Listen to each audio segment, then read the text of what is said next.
Happy Paraphrase Friday. This is Carissa with Easy Button Employee Relations. Getting a late start on this today, but better late than never. So today we're going to do a case study, which is a really interesting case study. I actually read about this about last year, and I think I even posted something about this at one point on my LinkedIn, but I really wanted to dig into it a little bit more. So let's get started. So this is a case from 2023, and this is Helix Energy Solutions versus Michael Hewitt. So Michael Hewitt worked for Helix Energy Solutions from 2014 to 2017, and he worked on an oil rig, and he made $200,000 a year. So he was averaging between like $936 and like $1,346 a day based on the number of days that he worked out on the oil rig. So from my understanding is that, like, if he worked one day, he made $936. If he worked 2 days, he made a little bit more. If he worked 3 days, he made a little bit more per day, right?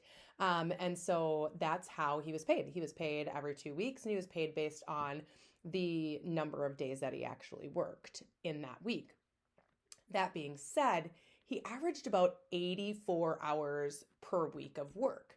And so what this lawsuit is that he felt like he should be getting compensated for overtime for all of those hours over 40, because it wasn't falling under the way that the Fair Labor Standard Act determines whether someone is exempt or non-exempt for a position. So let's dig into that a little bit. So Helix is saying you're an exempted employee. You fall under the executive exemption. You meet all of the requirements. You make over the amount of money that they're asking for. You do the duties on the duties test that they're asking for. Like, what's your problem? Why are you asking for overtime pay? And so what happened was it ended up going to the district court, and the district court agreed. They were like, what do you mean? You make $200,000 a year. You fall under exempt. It's fine. Like, you're fine. No, you don't get any overtime. And it ended up going to the court of appeals, and then it actually ended up in the Supreme Court. So in the Supreme Court, basically what happened was an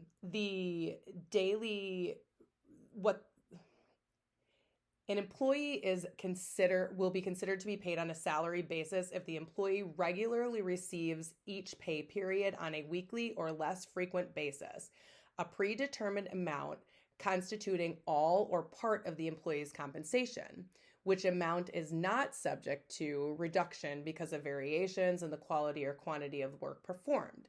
Subject to certain exceptions, an exempt employee must receive the full salary for any week in which the employee performs any work without regard to the number of days or hours worked.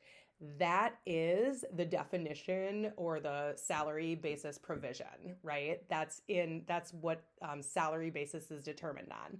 So if you go back and dig through that, it doesn't say anything about a daily, an hourly rate at all. And so what the argument was that, okay, well, there is an exemption for that, right? For highly compensated people. But when you go and you look at what that says, it says that they still have to make some type of a base salary within that week. And that was truly the piece that was missing. The daily rate doesn't fall within that definition of a salary basis because the contract truly is based on day to day to day, and then day to day to day pay. That's how he's getting paid, right? And so every week he wasn't guaranteed a certain amount of salary or a certain amount of hours. It was truly just based on the number of days that he was there.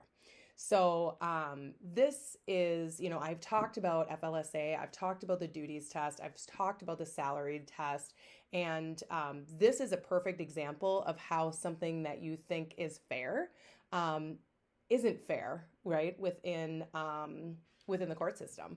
And so I wasn't able to find how much they actually had to pay him, but if you take the 84 hours a week, and you do that over 3 years, and then you take a salary of, or a daily amount of between 936 and $1,346, and you pay time and a half on that for those 44 hours every week.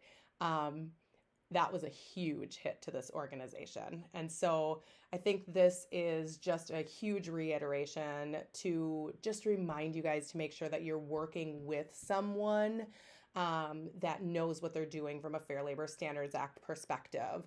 An administrative assistant cannot be an exempt position. And, you know, even if you're putting someone out on an oil rig for $930 a day, you have to make sure that you're falling into some of the requirements in order to meet that salary basis. So I hope you guys find this as fascinating as I do. I feel horrible for Helix Energy Solutions. That is a huge check to write based on such a small intricacy, but this is the law. This is why this stuff is written. So have a great day, have a wonderful weekend, and stay out of trouble out there.